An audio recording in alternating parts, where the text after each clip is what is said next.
Hola a todos, soy Xavi Aguayo, Mr. Bumblebee, y bienvenidos a mi canal de YouTube, Mr. Bumblebee Files. Hoy vamos a entrevistar a Patty Roura, que es directora de la Fundación de Johan Cruyff. Todos conocemos mucho a la figura de Johan Cruyff, el futbolista que dominó el fútbol europeo en los años 70, que luego en los años 90 pues, también marcó una época en el Barcelona como entrenador, pero a lo mejor la parte de la fundación, que es probablemente lo que al final la ha dejado, o su legado, realmente no es tan conocido. Y yo creo que va a ser una entrevista muy interesante porque vamos a hablar más de la fundación, hablaremos algo de Johan porque también su figura eclipsa allí, pero creo que va a ser muy interesante. Bienvenida, Patty, a mi canal. Pues gracias, gracias por darnos voz, sobre todo a la fundación, porque si hablaremos de Johan podríamos estarnos 6 días seguidos hablando de él, o 25, y tener la oportunidad como fundación de explicar cuál es el legado social, pues se agradece siempre.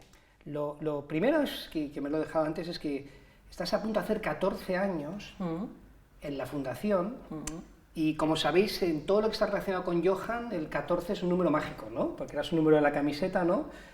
Bueno, un montón de años, ¿no? Sí, 14, que no me lo pensaba que pasarían tan rápidos, así pasa la vida, pero disfrutándolos mucho.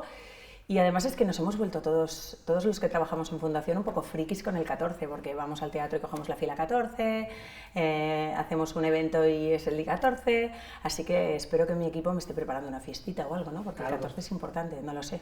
Para celebrar. Haré que escuchen esta entrevista, a ver si me están preparando la típica sorpresa de los 40 o de los 50, pues que sea la de los 14 en fundación. Muy bien.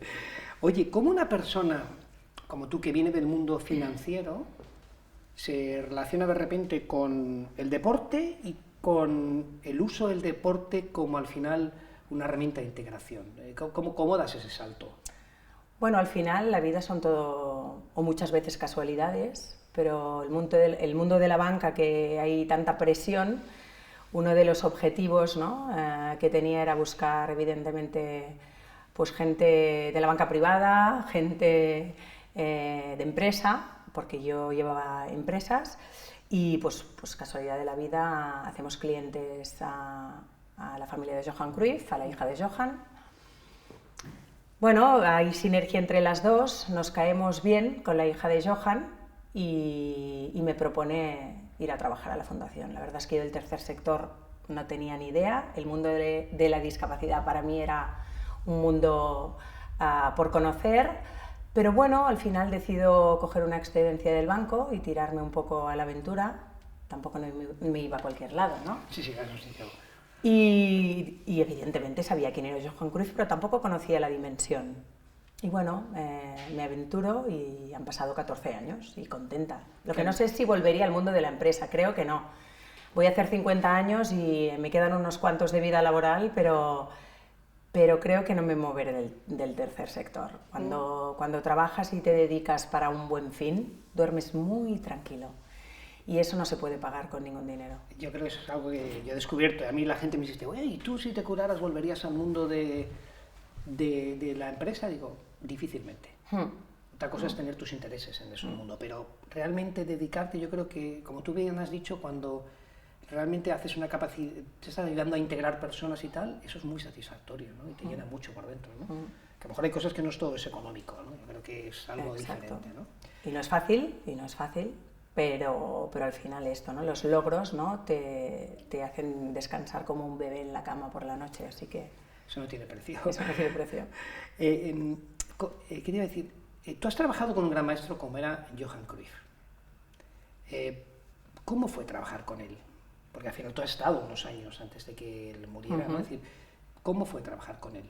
¿Era como tú lo veías desde fuera? ¿Era diferente? Bueno, a vista, ¿no?, a lo lejos ahora pienso, por supuesto, un privilegio estar al lado de Johan, pero sobre todo que era una persona que a las distancias cortas te enamoraba en 2 minutos. O sea, la proyección de Johan como entrenador o como persona pública era una, quizás también el idioma, ¿no?, su manera tan particular de hablar hacía que muchas veces no pudieras captar esa esencia y esa energía tan positiva que tenía, que cuando estabas a su lado, la verdad es que todo se veía muy fácil. Nosotros con Fundación hemos pasado pues complicaciones, como todas las entidades del tercer sector ahora, de captación de fondos, y era sentarse a su lado y, bueno, salías de la sala de donde estuvieras con él, que te querías comer el mundo, porque al final él simplificaba las cosas y las veía como, bueno, ¿no? Siempre pensando en la parte positiva y que, pues bueno, con esta actitud de, si quieres algo, ves y hazlo, ¿no? O sea, al final, pues, era un motivador nato, ¿no? Por lo que tú comentas, sí, una persona que era un líder, ¿no? Sí, sí. ¿Y él realmente cómo veía la fundación? ¿Lo veía como un legado suyo? Bueno, veía... era la niña de sus ojos. La historia de la fundación empieza pues porque Johan, y además es el primer deportista de esa época, ¿no? Porque ahora hay muchos jugadores y además ganan muchísimo más dinero del que ganaba Johan, que crean sus fundaciones, bueno, pues muchas veces aconsejados por sus asesores, por sus abogados, pero Johan es que cuando se fue a vivir a Estados Unidos tenían un vecino que tenían un niño que tenía síndrome de Down. Y bueno, Johan veía, ¿no? Era una persona observadora y veía como los niños del barrio lo tenían un poco, pues bueno, lo menospreciaban un poco, incluidos los hijos del propio Johan, ¿no? Jugaban y el niño, pues bueno, estaba siempre un poco más apartado que el resto y un día, pues estaban todos jugando y Johan le dice, vente conmigo y se lo lleva a los entrenos. Claro, los niños del barrio es como, a este niño se lo ha llevado Johan Cruyff, ¿no? Y Johan se lo lleva y él mismo se sorprende de la capacidad, ¿no? Del propio niño de interactuar y de hacer... Esa es la famosa foto... Sí, John se llamaba el niño, ¿no? Ahí la tenemos en Fundación, que la viste. Exacto, y sale con el niño, ¿no? Sí. En el estadio, ¿no? Sí. Y bueno, y entonces Johan a partir de ahí se da cuenta del poder integrador que tiene el deporte, que el mero hecho de que él se lleva al niño, el resto de los niños ya no lo veían como un niño diferente, sino como el niño, el ídolo. Y entonces tiene relación con la familia Kennedy y empieza a colaborar con los Special Olympics en Estados Unidos. Y cuando llega a Barcelona, pues empieza, ¿no? Todas estas ideas que tenía, pues ayudar, ¿no? Es decir, vamos a ordenarlas, y crea la fundación hace 26 años. 26 años. Con el propósito, sobre todo, de acercar el deporte a las niñas y a los niños con diferentes capacidades, ¿no? El por qué un niño que tiene una diversidad funcional, una discapacidad, le puede ser tan difícil encontrar, hacer algún deporte, el que sea, como un extraescolar, ¿no? Todos los que tenemos niños y nos apetece que nuestro hijo haga un deporte, nos es relativamente fácil encontrar el deporte que nos apetezca. Un niño que tiene una niña, una discapacidad, pues hay muy poca oferta. Hay que hacer muchos desplazamientos. El niño que tiene la suerte de vivir en una gran capital, como puede ser Madrid o Barcelona, no hay problema, pero si nos alejamos un poco de lo que es las grandes ciudades, pues hay problemas para hacer natación. Si tan de moda que está el pádel, si tú haces pádel, ¿qué quieres? Que tu hijo haga pádel también, o si haces tenis, ¿no? Pues qué complicado tanto es encontrar entidades, asociaciones y clubs que tengan la opción de tener ese apartado del deporte adaptado. Entonces nosotros acercamos a los niños y creamos alianzas con entidades deportivas para crear estos grupos o inclusivos o no de deporte adaptado. ¿Y todo empezó? Empieza porque Johan un día se lleva a John a entrenar y dice, las barreras las ponemos los adultos y no los niños, ¿no? Increíble, es decir, que todo empieza con una historia así de sencilla, ¿no? Sí, parece una historia muchas veces como muy de marketing, ¿no? Ay, Johan no conoce a un niño, pero era una historia muy real. Una historia real, ¿no? Pati, a mí una cosa, repasando un poquito la historia de Johan, que me sorprende mucho es su integración al final con Cataluña y Barcelona, ¿no? Porque yo veía su historia y tiene una primera época en Holanda, donde el tío gana todo lo que tiene que ganar, menos la final del Mundial que perdió. Que nunca ganan. Que nunca ganó. Sabe mal, se quedan siempre en las puertas. Siempre se quedan en las puertas, ¿no? Y va y viene aquí, y prácticamente él está aquí solo 4 años, porque es una época muy corta, donde sí que por fin gana la Liga, que el Barcelona ahora está muy acostumbrado, pero en esa época ganaba la Liga cada 15 años, ¿no? Está 4 años, se va a Estados Unidos, se va a otra época a Holanda otra vez, vuelve como entrenador. Pero realmente él estuvo poco tiempo en Cataluña, o sea, había estado 4 años en la época de jugador y otros 4 años o 5 en la época de entrenador, ¿no? Que es curioso que luego yo repasando la historia, ¿por qué él ha tenido tanto esa identificación con Barcelona y con Cataluña? Porque si lo miras a nivel de su carrera profesional, bueno, fue un club más, o sea, realmente, ¿por qué se volvió algo tan especial para él eso? Bueno, yo creo que son por distintas... Bueno, para empezar, en general, todos los holandeses son unos enamorados de Barcelona y en general de España también, ¿no? Uh-huh. Pero sobre todo, Johan, cuando decide venir a jugar en el Barcelona, en esa misma época tiene una oferta del Real Madrid. De hecho, lo que yo he leído es que el Madrid ya la había fichado y fue el que se enfadó, o sea, el club, el Ajax, sí había llegado a un acuerdo con el Real Madrid. Estaban, pero no habían fichado. No habían fichado, pero estaban en conversaciones o estaban casi ahí. Sí, sí. Johan se entera de la situación de país y año 73... Coge una posición contra el régimen un poco, exactamente, ¿no? Y piensa, bueno, ¿no? Él era una persona, bueno, pues que lo que creo que he dicho, ¿no? Al principio, que si quieres algo, ves y hazlo, ¿no? Y pensaba, ¿cómo alguien puede imponer, cómo un país ¿no? puede estar sometido a imposiciones, ¿no? de una dictadura? Uh-huh.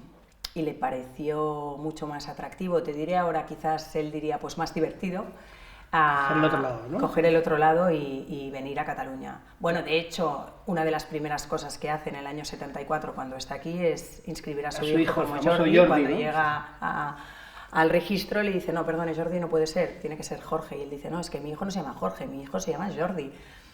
Y pues no, digo, pues no, yo lo quiero inscribir y lo inscribió como Jordi, ¿no? O sea, fue el primer Jordi inscrito, ¿no? Inscrito en Cataluña en el año 74. Entonces yo creo que esto, por personalidad de Johan, ya le gustaba, y después que sí que no solo es lo que ganó a nivel de títulos, sino que hizo cambiar la mentalidad del Barça en aquel momento, de la gente en Cataluña, de que en el campo es donde realmente los catalanes, el único lugar donde podían expresar lo que realmente sentían y lo que realmente eran, y eso creo que para él era un orgullo, ¿no? Después, con los años sí que se ha demostrado, y más ahora, ¿no? A Johan no se le utiliza o sus frases, o su filosofía, o su visión, o su manera de ver la vida solo como deportista, sino en general, ¿no?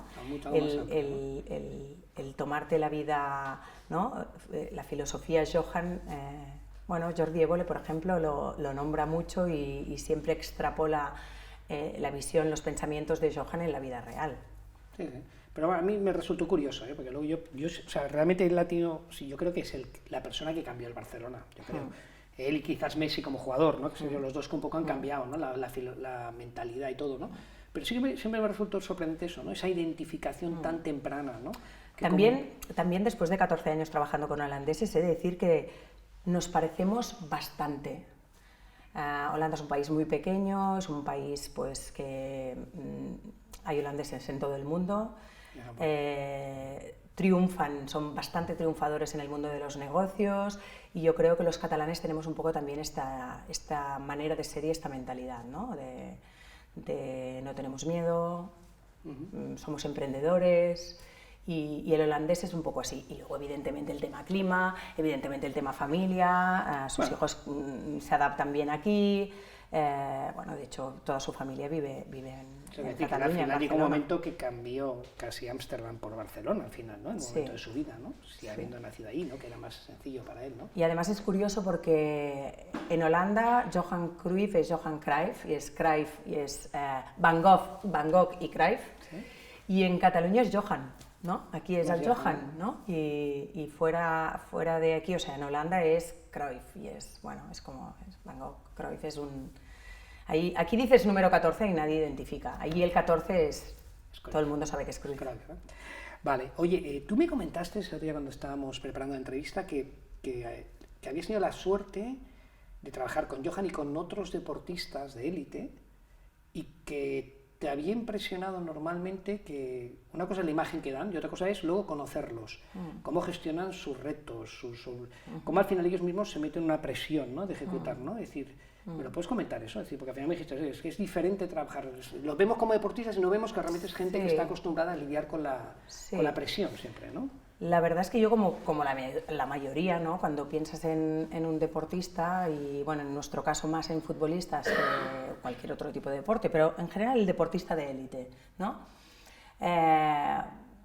Piensas, corren por el campo y, ¿no? Poco más. más, ¿no? Y poco más saben hacer, ¿no? Pero Johan siempre ponía el ejemplo y de ahí es cuando empecé a tomar atención en el deportista de élite y el ejemplo era un nadador, no vayamos a un futbolista, por ejemplo un nadador, ¿no? Que pasa 5 horas en una piscina para ganar una milésima de segundo al que tiene al lado. Tú eres ingeniero, ¿no? A lo mejor los ingenieros esta capacidad no la tienen, ¿no? Quiero decir que no es necesariamente tener que ser ingeniero para poder ser alguien con unas capacidades muy elevadas. Sí que es verdad que los deportistas se ponen a jugar a fútbol a los 13, 14 años, pues si dejan de estudiar, pues cuando acaban su carrera deportiva saben mucho de fútbol, pero cómo gestionan, ¿no? Pero también es verdad que desde los 15 años les ponen un micro y saben hablar delante de la prensa. Por eso Johan, avanzado también siempre a su época, hace 20 años, funda Cruyff Institute, que es la parte académica del legado de Johan, en el que da la oportunidad a deportistas de élite a que cuando acaban su carrera profesional ordenen y sepan gestionar todas estas habilidades que saben. Porque igual no saben hacer raíces cuadradas, pero he de decir que el máster, que ahora es un máster homologado por la UAB y además tenemos el máster privado de gestión deportiva, la nota de media era un notable alto en deportistas que no han estudiado, algunos ni han acabado el EGB en aquellos entonces, ¿no? Entonces sí que te das cuenta de que tienen unas capacidades que muchas veces no sabemos valorar, ¿no? El espíritu de sacrificio, el trabajo en equipo, todo esto son herramientas que después te hacen como persona pues una mejor persona también, ¿no? Y habilidades que no necesariamente necesitas tener un título universitario para luego poder ser alguien en la vida, ¿no? O sea, ahí saco 2 conclusiones, ¿no? Una es que al final, cuando ves un deportista, muchas veces la gente normal tendemos a pensar que es un tema de suerte, cuando no es el caso. No. Cualquiera que llega nuevamente es porque tiene una capacidad, una resiliencia, ¿no? Sí. Y tiene esa capacidad de poder aguantar, seguir. Y luego también lo que tú me comentabas, ¿no? Que Johan al final estaba muy preocupado por qué pasa con estos deportistas que tienen estas capacidades y cómo los ayudamos a desarrollarse para que luego puedan tener una vida más allá del deporte, lo cual es complicado, ¿eh? Porque vemos muchos desastres, vemos gente... Muchos. Y no todos son 10, ¿eh? Sí, sí, también. hay de todo, ¿eh? Hay de todo, Hay ¿no? de todo, como en todos lados, pero en general sí, el deportista de élite está acostumbrado a la presión, al lidiar, al trabajo en equipo, el que da igual, aunque sea un deporte individual. El deporte individual no solo va de uno, va de todo el equipo también que tiene al lado, ¿no? Sí, sí, sí. Bueno, pero eso me hizo pensar, porque yo pensaba, pues sí es verdad que a lo mejor los vemos como alguien que ha llegado por casualidad, porque tiene unas habilidades personales, porque ha tenido suerte, que todo eso es necesario, pero sí que es verdad que te marca, porque no nos damos cuenta la presión que es cada fin de semana o cada vez que hay una competición salir a competir. Sí. Luego discutiríamos ya si realmente los salarios, si los Están jugadores, en línea, si ¿no? todo esto ya se está yendo de madre. Esto es otro tema, que es interesante, pero que en realidad el deportista de élite tiene unas capacidades muy sorprendentes y que luego está demostrado que a la hora pues, que una persona que no ha estudiado, pues no ha acabado ni el EGB, después puede sacarse perfectamente un máster o una carrera universitaria, ¿no? Y luego despuntarlo en otros ámbitos, ¿no? Muy interesante. Oye, Pati, volvamos un poquito a la fundación, que lo hemos dejado un poquito de lado ahora por Johan, ¿vale? Tú me has comentado que trabajáis en 2 ámbitos, uno es el de la discapacidad, el otro es el de trabajar con gente con riesgo de exclusión social. ¿Qué estáis haciendo en el ámbito de la discapacidad? ¿Qué hacéis vosotros? ¿O cuál es vuestra propuesta como fundación? Bien, lo que te comentaba, ¿no? El principal es, tienes un hijo que tiene una diversidad funcional y primero es bueno, no lo esperas, no lo sabías, piensas que eres el único en el mundo, piensas qué voy a hacer con mi hijo. Antiguamente, me lo comenta mi madre siempre, la gente que tenía un riesgo así te dejaban en casa. Sí. Ni te sacaban, por suerte, te escondían para que no te vieran, ¿eh? Exacto, por suerte hoy ya no es así, pero sí que es verdad que pues es un mundo nuevo para ti. Y entonces de ahí Fundación Cruyff, ¿qué hace? Crea alianzas con entidades deportivas para que dar la oportunidad a todos estos niños que tienen cualquier discapacidad, tanto física como mental, que tengan la oportunidad de hacer cualquier deporte. Nosotros sí que es verdad que fuera del mundo de la discapacidad no se conoce, pero dentro del mundo de la discapacidad todas las entidades, todos los colegios de educación especial nos conocen y a través de ellos llegamos a las familias, ¿no? Ya sí que es verdad que además también hacemos consultoría, hay muchas familias que nos llaman directamente, pues tengo un hijo que empezó a hacer pádel porque yo hago pádel, pero claro, igual al niño pues no se le da bien el pádel, y entonces nosotros creamos estas alianzas para que estos niños puedan tener los extraescolares que quieran tener o que se merecen, y además hacemos clinics durante varios fines de semana durante el año para que justamente el niño que a lo mejor ya hace un deporte pueda probar otro deporte que se le pueda dar mejor, ¿no? Y ahora estamos trabajando concretamente mucho el deporte adaptado kilómetro cero como campaña para acercar, pues, qué pasa con el niño que vive, si hablamos de Cataluña, las Casas d'Alcanar o, ¿no?, Ulldecona, que creo que es el último pueblo de Cataluña, ¿no? ¿Cómo podemos acercar el deporte adaptado y para que este niño, pues, que ya en sí la vida de los padres no es tan simple o tan fácil como la podemos tener los niños que no tenemos, los padres que tenemos niños sin ninguna discapacidad?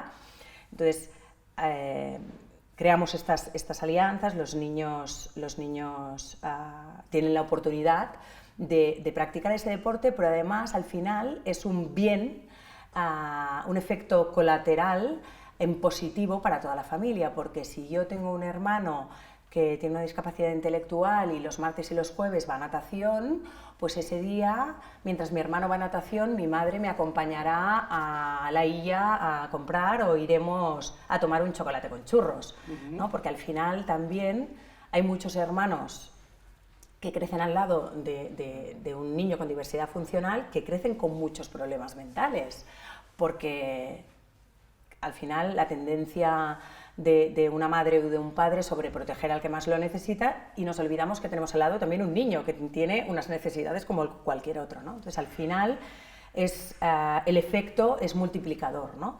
No solo además de los niños, sino que incluso los padres están acostumbrados a un target, a un nicho muy reducido de vida, ¿no? De la Escuela de Educación Especial a casa, y si va solo a la natación, si la hace. Entonces nosotros con estos clinics hacemos que familias, generar ampliar ese círculo, ¿no?, de vida que tienes, ¿no? Y darte cuenta, pues que al final, ¿no?, no soy el único que tengo esta situación, y compartes experiencias, se ayudan entre ellos, pero además fuera de yo estoy en la asociación de síndrome de Down o yo estoy, sino en ámbitos distintos, ¿no?, en entidades diferentes. ¿Y qué notas que funciona, ¿no? Que al final el deporte cambia a las personas, cambia el entorno. El deporte es poderosísimo. Y ahora comentábamos, ¿no?, que pues si con pensamiento y filosofía, Johan, de ver las cosas siempre en positivo, pensamos en el COVID, pues el COVID hemos sacado de positivo las personas que nos dedicamos a ayudar a través del deporte, que es que por fin se está poniendo al deporte en el lugar que le toca. El deporte no es solo ocio y pasárselo bien o ver los partidos de fútbol o los partidos de básquet, sino el deporte es salud física y salud mental, ¿no? Pues cuántos de nosotros, cuando nos tenían a todos encerrados con el COVID, a lo que nos dejaban salir una hora, todos iban en chándal, y todo el mundo ha tenido la necesidad de salir y de respirar y de caminar, ¿no? Entonces, creo que por ese lado, pensando en qué nos ha aportado a nosotros el COVID, pues el que empecemos a posicionar el deporte como una necesidad imperiosa para la salud, y empezando desde la base, ¿no?, desde los niños. Muy bien. La otra línea de actuación es, al final, trabajar con gente que tiene riesgo de exclusión social. Y tú me estás explicando ahí unos proyectos muy interesantes y muy diferentes, ¿no?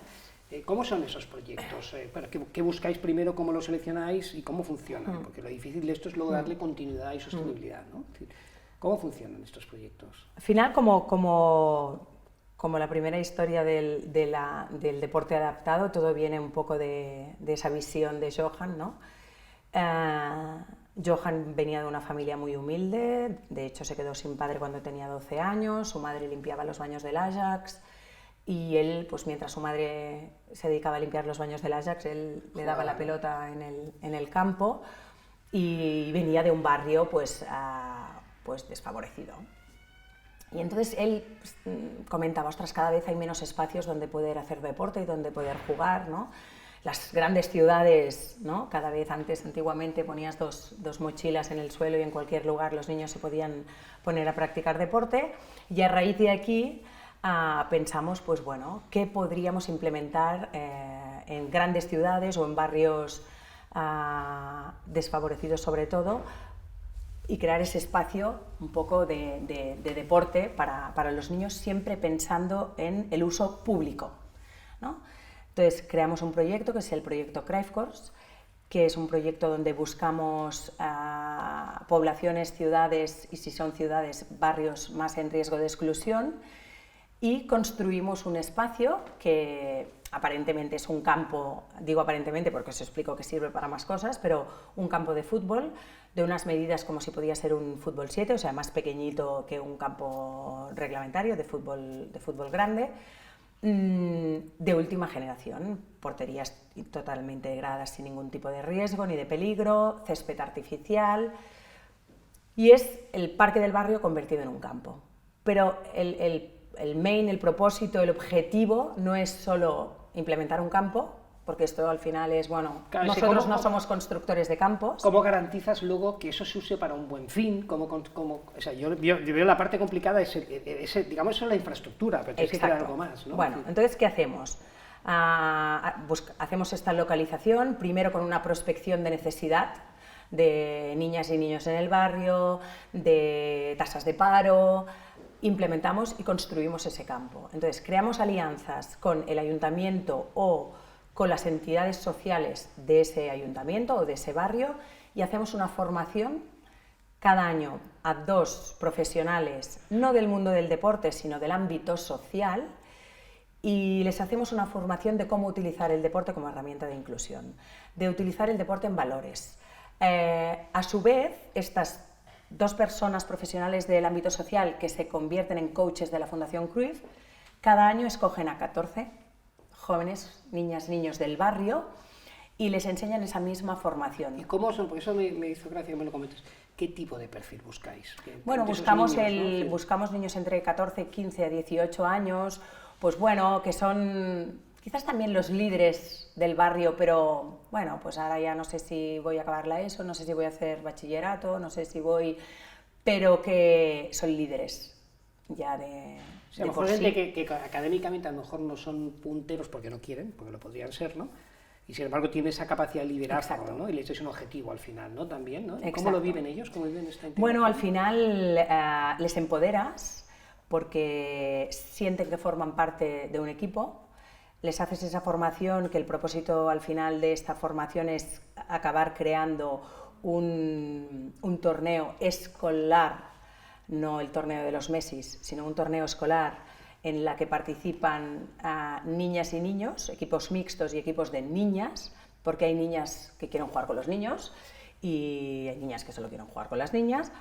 Y es un torneo que se basa en los valores. Siempre antes de cada torneo tenemos banderas que hacen 5 metros del respeto y los niños firman la bandera del respeto, fair play. La competición está basada en el respeto y en el fair play. Luego hay evidentemente una copa, pero también hay los que reciben la copa al respeto y la copa pues, al fair play, pero que también tiene el objetivo el competir, porque esto también el ser humano lo llevamos innato. Entonces, estos jóvenes, que son los heroes, los héroes de los campos, organizan esos torneos que empiezan con unos preliminares locales en cada ciudad. Pensar que tenemos 300 campos en 20 países en el mundo. No está mal, ¿eh? 300. Estos heroes, que son estos 14 jóvenes, organizan el torneo, locales, preliminares, semifinales, finales. Ahora estamos este fin de semana con la final nacional a nivel estatal, que la hacemos en la población de Igualada. Acaba siendo un europeo.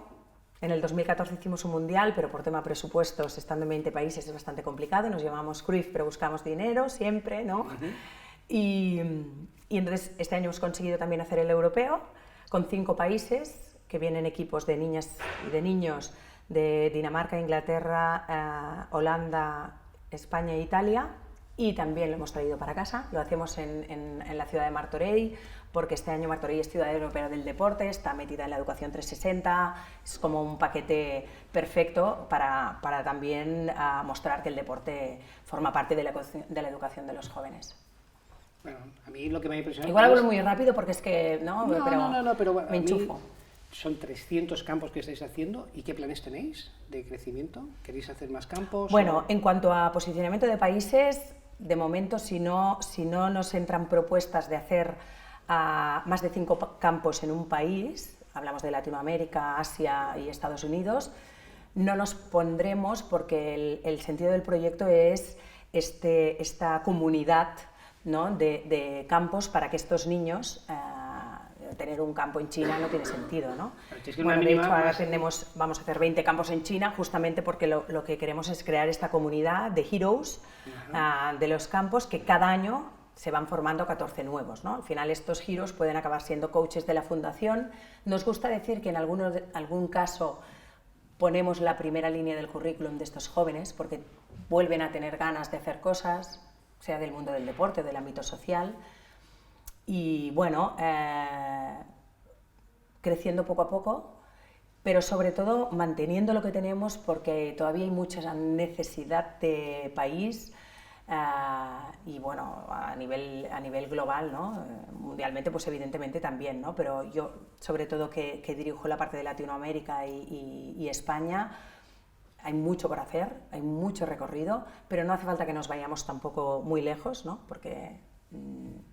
nos vamos al campo de la Florida que tenemos en el Hospitalet y ahí tenemos mucho trabajo para hacer, ¿no? Oye, Pati, se ha cumplido ahora 7 años del fallecimiento de Johan, ¿no? Y claro, como tú bien decías, como he comentado al principio, ¿no? Él es una figura que ayuda, pero a la vez eclipsa, ¿no? De alguna forma, porque, claro, todo el mundo piensa, estos son Johan Cruyff, tiene mucho dinero, pues no, esto. Entonces, yo te diría... Y aprovecha también para pedir, aquí que puedes aprovechar, ¿no? Es decir, ¿cómo intentáis de alguna forma garantizar su legado? ¿Cómo intentáis que la fundación tenga una sostenibilidad futuro? Que realmente, bueno, es decir, ¿cómo lo hacéis y qué necesitáis también para poder conseguir ese camino, ¿no? De alguna forma, ¿no? Bueno, yo creo que hablando, por ejemplo, del proyecto de transformación social, de inclusión y de riesgos de exclusión social, si decimos 300 campos en el mundo, ya es éxito, ¿no? ¿Y qué hacemos? Mesurar mucho el impacto, porque al final, cuando vivía Johan, o hace también 15 o 20 años, ¿no?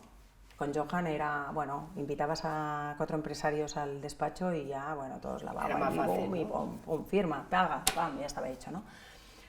Y sí que es verdad que cuando murió tuvimos una estrategia de los 3 primeros años de comunicar mucho con embajadores de primer nivel para que vieran que la fundación seguía alive, en vida, seguíamos adelante, pero ahora trabajamos muchísimo el proyecto en sí, la transformación social, la importancia del deporte, porque al final hay unos resultados donde no llegan las entidades públicas, llegamos las privadas, pero hay unos resultados contrastados y además con número de niños, con número de familias. Entonces, al final lo demostramos, ¿no? Que mejoramos la calidad de vida de las niñas y los niños, y cuando la cosa es obvia piensas que siempre encuentras buena gente por el camino. Que te va a ayudar, ¿no? Trabajamos con entes públicos, evidentemente, con la Generalitat, con las diputaciones, con el gobierno, pero al final la entidad privada, las empresas, son las que diríamos que nosotros estamos en cuanto a recursos, nuestros ingresos el 70% vienen de la parte privada. Pero cuando tú trabajas y pensamos así, ¿no? Al final tienes un buen proyecto, estás haciendo un bien social, es muy difícil que esto no vaya. Al final, bueno, tarde o temprano, ¿no? Os fijáis mucho más en la calidad de lo que estáis haciendo y luego decís, bueno, ya lo que llevará un poco donaciones, ya llegará, ¿no? Es decir, al final, bueno, ¿no? Y va llegando, pero porque está contrarrestado, porque nosotros mesuramos ese impacto y al final pues eso es lo que también cada vez buscan más las empresas, ¿no? La RSC ya hace muchos años que está de moda, pero tanto es que llevan muchos años que también las RSC se profesionalizan, con lo cual también piden ese impacto, ese retorno, ¿no? Muy bien, pero me estás diciendo que con esto, ¿cuántos niños voy a ayudar, no? Entonces, al final, bueno, también estamos avanzando mucho. Yo creo que no nos podemos posicionar como otros países en Europa, que la responsabilidad social es muy intrínseca en la persona o en las empresas. También hay que decir que bueno, pues las retribuciones, ¿no? Fiscales no son las mismas las que tenemos en España que las que puede tener Holanda o las que puede tener Estados Unidos, pero cada vez más la gente tiene conciencia del que hay que ayudar al prójimo. De todas formas, aprovecha este canal para pedir siempre. Yo solo que, pues bueno, pues que la gente entre dentro de nuestros canales de Fundación Cruyff, en nuestras redes sociales, que nos sigan para que vean que realmente nosotros, además de tener un nombre muy potente que en un momento dado eclipsaba a lo que hacíamos, realmente estamos haciendo un trabajo importante para que esta sociedad que viene crezca con valores y con mejor salud mental, que hablamos de la física, pero la mental es importante para que luego tengamos una sociedad mejor también, ¿no? Pues eso, ¿no? Está bien. El COVID has comentado que por un lado fue bueno porque ha dado visibilidad al deporte y tal, pero también me comentabas, ¿no? Que también han sido años duros para vosotros de alguna forma, ¿no? Bueno, porque habéis tenido que parar proyectos, habéis tenido, ¿no? Claro, para la actividad sí que es verdad que como todas las entidades nos hemos tenido que reinventar y hacíamos muchas sesiones online, pero también nos ha ido bien como equipo para salir de la estrategia de los 3 primeros años desde que murió Johan y para focalizarnos muchísimo más en el contenido del proyecto, el cómo mejorar, el cómo poder llegar a más niños, el cómo poder crear alianzas con otras entidades del sector, porque al final, justamente la semana pasada nos reunimos con Isidra Esteva, que tiene su fundación, y con la Fundación Gasol. Vamos a intentar para el año que viene hacer algún evento conjunto con Rafa Nadal, con Gasol, con la Fundación de Eusebio Sacristán, para dar más voz a utilizar el deporte como herramienta, ¿no? y que nosotros vamos de la mano y que no somos competencia el uno del otro y que somos entidades privadas, entidades pequeñas, aunque tengamos nombres muy grandes, que lo que queremos es pues, mejorar esta sociedad. Muy bien, pues ojalá funcione ese aspecto. Sí. Pati, vamos un poquito a tu parte personal, ¿no? Es decir, ¿qué te aporta a ti trabajar para la Fundación? Yo lo vivo intensamente. Ya lo digo, duermo bien, bueno, tengo niños pequeños y me despiertan algunas veces, pero bueno, en realidad vengo del mundo de la banca y además de un sector, bueno, Santander, es como muy sectario, mucha presión. No volvería jamás, creo, bueno, no lo sé, nunca se sabe, ¿no? Pero al mundo de la empresa de por sí, porque es muy satisfactorio al final, ¿no? Entras en un mundo nuevo que te da mucha satisfacción. A mí me dicen, ay, pero no te cansas, porque el pedir, yo no pido, yo explico qué es lo que hacemos y creo que es la mejor forma muchas veces, mejor, ¿no? Sí, ¿no? Yo no quiero que te sientas nunca obligado a dar nada, simplemente ayudas a colaborar a que los niños de esta sociedad crezcan con valores, crezcan mejor y que a su vez su entorno viva más feliz y que ves esas madres de niños que tienen, madres de 50 años que tienen niños de 10 y de 12 y parece pobres que tengan 65 años porque el peso que llevan encima es muy grande. Ayudemos a mejorar la calidad de vida de esas madres también, o de esos padres o de esos cuidadores. Pues entonces esto es muy satisfactorio. ¿Quién querría salir de este sector? No sé, yo creo que nadie. ¿Y qué pensaría Johan a ver dónde estáis ahora? Si él ahora pudiera, imagínate, después de 7 años volviera y lo que habéis evolucionado, lo habéis crecido, ¿estaría contento? ¿No estaría contento? Sí. Seguiría subiendo las escaleras de 3 en 3, que parecía que no le pesaba nada a él, pues entiendo que es súper feliz. Además nosotros en el ámbito, sobre todo del proyecto Cruyff Course, ¿no? de la exclusión, pues hemos podido salir un poco de la imagen solo Barcelona, porque es verdad que en Cataluña es fácil, pero fuera de Cataluña es Cruyff, sois Barça, Cruyff, Barça, no. Johan Cruyff fue alguien muy importante y cambió la historia del Barcelona, pero la fundación de Johan Cruyff y el propósito de Johan Cruyff era ayudar a niñas y a niños de donde fueran. Por eso tenemos proyectos en Madrid con Raúl González, con Iker Casillas, con Fernando Torres, con Joaquín Sánchez, y esto ha sido después de la muerte de Johan. No nos cuesta nada convencerlos porque explicas el proyecto y ellos ven Johan y ven un visionario y ven alguien que cambió la historia del fútbol. Y yo creo que Johan con esto estaría súper orgulloso. Raúl González, que se vista de Fundación Cruyff y que tenga un campo en su barrio donde nació, un barrio desfavorecido, que ponga Cruyff con Raúl González. Yo creo que, bueno, al final Johan era un ser humano como cualquiera de los que estamos aquí, ¿no? Se chupaba los dedos cuando comía gambas. Entonces estaría súper contento y emocionado de que se le respete tanto, pero no solo en el mundo del fútbol, en general. Muy bien. Felicidades por el proyecto que estás haciendo, porque yo me he quedado impresionado. Me ha explicado y creo que además que hacen falta muchas iniciativas de este tipo y que de verdad que haces una labor única. Si te parece, pasamos a las preguntas del público. Hola, hablabas de que estabas más enganchada a lo que era el tercer sector, no la banca. Cuando dices eso, a mí una de las cosas que me gustaría conocer es, no sé si hay alguna imagen, alguna experiencia así de aquellas que te dejaron completamente impactada, que esa es la que te retiene un poco en este sector, ¿no? Bueno, imágenes tengo muchísimas. Lo que me retiene, uno de los principales que me retiene es que me pregunto siempre qué haría Johan cuando entramos en debates, en alguna duda o en cómo vamos a seguir adelante o cuál es la estrategia a seguir. Siempre intento preguntarme qué haría Johan. Y Johan impulsa. Yo creo que los que hemos tenido la suerte de trabajar muy a su lado tenemos un poco de vena Johan Cruyff. Estamos todos muy enganchados a Johan. Esto por un lado, o sea, el amor y el respeto que tenemos a Johan. Por eso queremos continuar con su legado. Pero luego, en cuanto a imágenes e historias, yo recuerdo la primera vez que fui a ver un proyecto de deporte adaptado. Fue en Vilanova del Vallès, y te hablo no de hace 14, hace de 16 años cuando les hice clientes, a un proyecto de equinoterapia. Una niña que se llamaba María, que falleció, que tendría 7 u 8 años y que iba en silla de ruedas y bueno, tenía una afectación muy grave. Lo único que movía eran los ojos y yo pensé, ¿no?, desde mi ignorancia, suben aquí, venían de Barcelona, Vilanova del Vallès, una hora cada Vale la pena esto, ¿no? Nosotros habíamos adaptado lo que era la pista, porque además es una pista que las vallas tenían un retorno por si se pegan un golpe que no sea tan fuerte, en el suelo, en la tierra, había un cauchú para que también el golpe del caballo no fuera tan fuerte, habíamos subvencionado una grúa para poder subir a los niños a caballo, bueno, y yo fui como acompañante de Chantal Cruyff, en aquel momento directora, y como proveedor de la familia Cruyff, ¿no?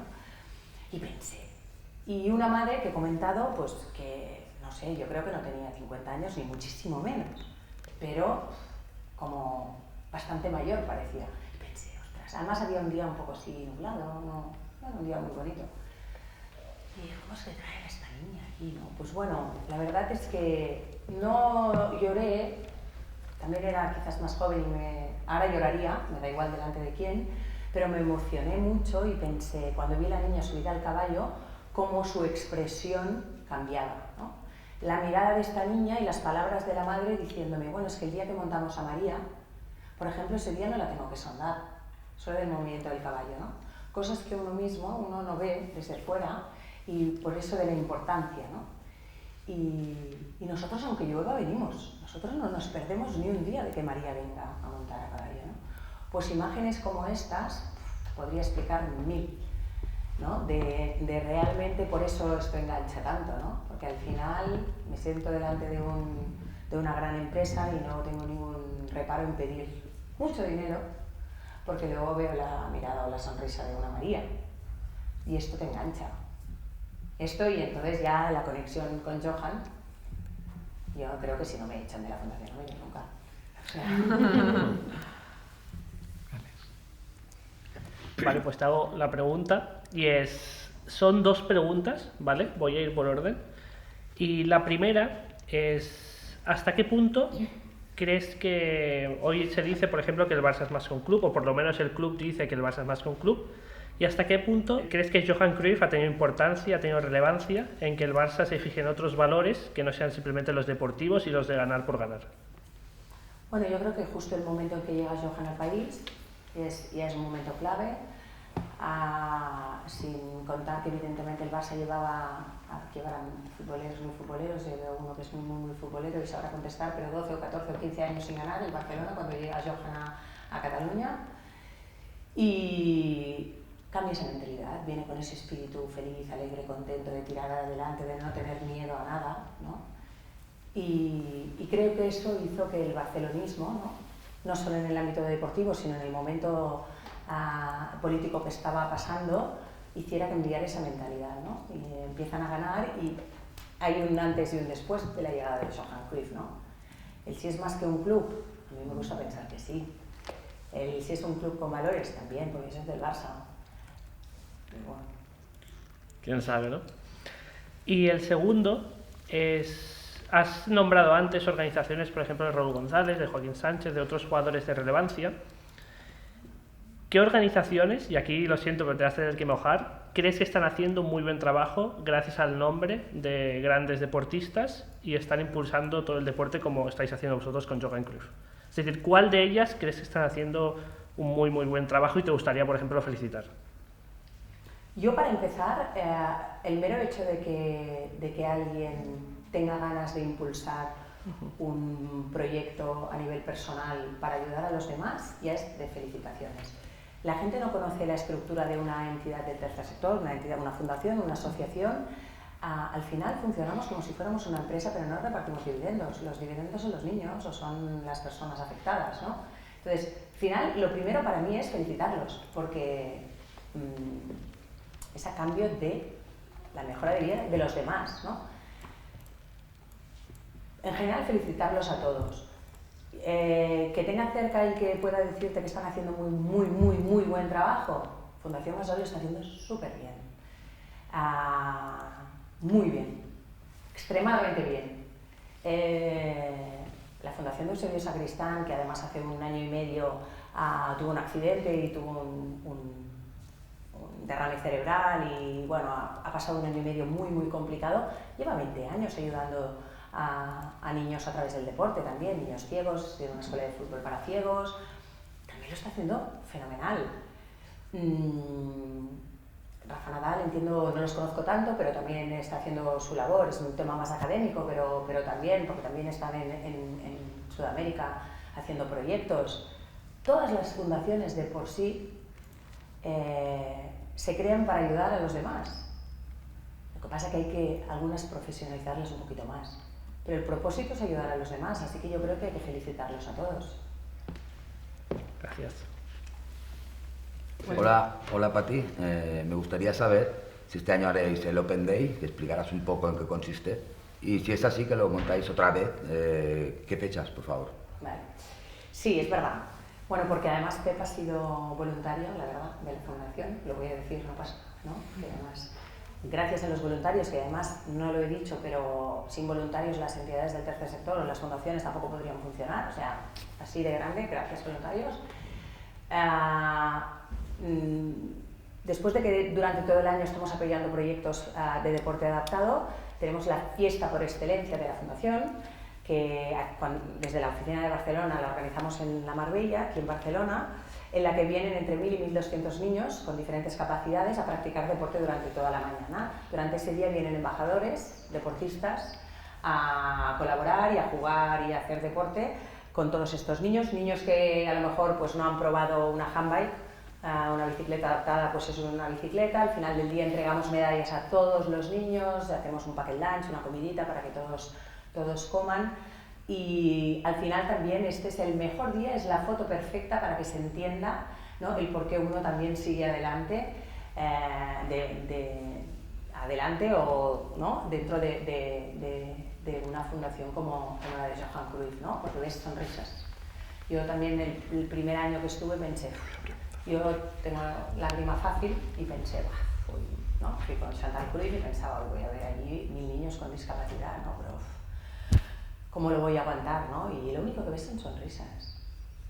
O sea, normalmente el niño con diversidad funcional no es sobrevenido, son niños que nacen con esa discapacidad, con lo cual crecen con ello, hacen sus bromas, mira el cojo, mira el otro, mira, ¿no? Y lo viven con muchísima más naturalidad que nosotros. Este año lo hacemos el día 6 de octubre, pasaré la invitación, estáis todos invitados, es un Open Day, ya lo dice la palabra, vale la pena. También posibles sponsors que quieran venir, que vengan, porque ese día sí que es el día para traer el boli y la firma, porque ese día firman. Pero, pues, bueno, Pep lo ha vivido en primera persona. Y Día de Reyes Magos para todos ellos. Sí. Es brutal. Sí, sí, sí. Sí, sí, bueno, también os podéis poner en nuestras redes y ponéis Open Day Fundación Cruyff, lo veréis. Es espectacular. Qué bonito. ¿Alguna pregunta más? Yo una pregunta, quería preguntarte, ¿cómo les dirías a las familias de qué manera pueden acceder a vosotros? O sea, desde entidad entiendo que, ¿no?, que las entidades, o vosotros ya hacéis, pero desde la familia.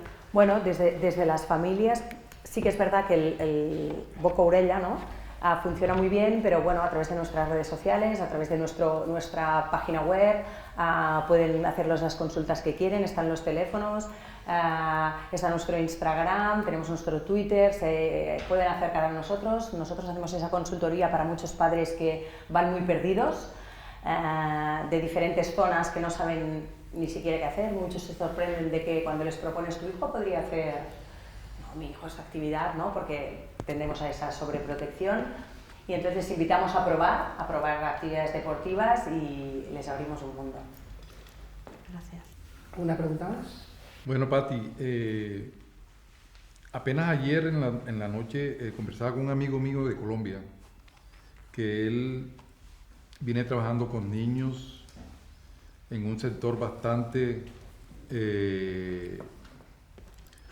bueno, me dice que trabaja con las uñas, que no tiene mucho capital y simplemente es para él muy satisfactorio trabajar, pero no tiene muchos recursos. Entonces mi pregunta sería, ¿cómo accedería él a entrevistarse con ustedes para de pronto tener una conexión y de ahí en adelante poder formar un proyecto o algo parecido? Justo lo que pasa que vamos a tocar madera, ¿no?, pero estoy a punto de cerrar un acuerdo con una empresa que tiene sede en Colombia. Bueno, su principal son fabricantes de los tipos yogures para niños y están en Colombia. Sí. Y queremos implementar el proyecto Crash Course en Colombia. Pues dale mi mail. Bueno, Colombia no es pequeño, pero vemos dónde está, vemos qué posibilidades hay, que nos explique su proyecto, qué necesidades tiene. A veces solo es un tema de mandar 50 balones, no lo sé, quiero decir, sí, que sí. se pongan en contacto con nosotros. Gracias. Gracias, muy amable. Muy bien, pues yo creo que, Pati, sobre todo yo tengo que darte las gracias por dos temas, por dar visibilidad y por ayudar, ¿vale? Y creo que el mundo necesita mucha gente como tú, que realmente ponga por delante los intereses comunes a los intereses personales, ¿no? Y de verdad, yo te lo digo desde una silla de ruedas, que es muy importante que demos visibilidad y que ayudemos a esos niños, ¿no? Porque yo creo que eso va a cambiar. O sea, vivimos en una sociedad que yo creo que para mí eso es igualar, ¿eh? La gente es realmente que esta gente que va en una silla de ruedas pues, pueda acceder a estas cosas, ¿no?, que antes no podían acceder, ¿no? Yo tengo que darte ahí muchísimas gracias por tu labor. Creo que ojalá que puedas continuar muchos años. Creo que Johan seguro que estaría muy contento con la labor que estáis haciendo. Y me gustaría acabar con una última pregunta que hago a todo el mundo que viene siempre, ¿no? Que es, bueno, dame, según tú, un consejo para poder tener una vida feliz y plena, ¿no? Aparte de donar a la donación Johan, ¿no? Pero aparte de eso, ¿qué recomendarías tú a la gente para tener una vida feliz y plena? Bueno, yo siempre pienso que debemos de tener un propósito. Yo si no tengo propósitos, objetivos, aunque sea cambiarme la cocina. Tener propósitos nos hace más felices. Juntarnos de gente que nos quiera, ¿no? Y querer mucho. Simplificar, ¿no? Yo creo que Johan diría, simplifiquemos, ¿no? Al final la vida, la felicidad son momentos puntuales, y a lo mejor como el que vivimos ahora mismo aquí. Y poco más, ¿no? Pensar siempre en positivo, esto, el propósito, El descansar, esto yo lo del dormir lo tengo bastante, ¿no? Cuando duermes bien, te levantas ya con otra energía. Así que dormir bien, tener propósitos, Muy bien. hacerte tus vinitos con tus amigos, disfrutar de la vida, momentos puntuales. Perfecto. Bueno, Pati, muchas gracias por tu tiempo y por tu dedicación. A vosotros, merci. Bueno, t'agrada? Molt bé.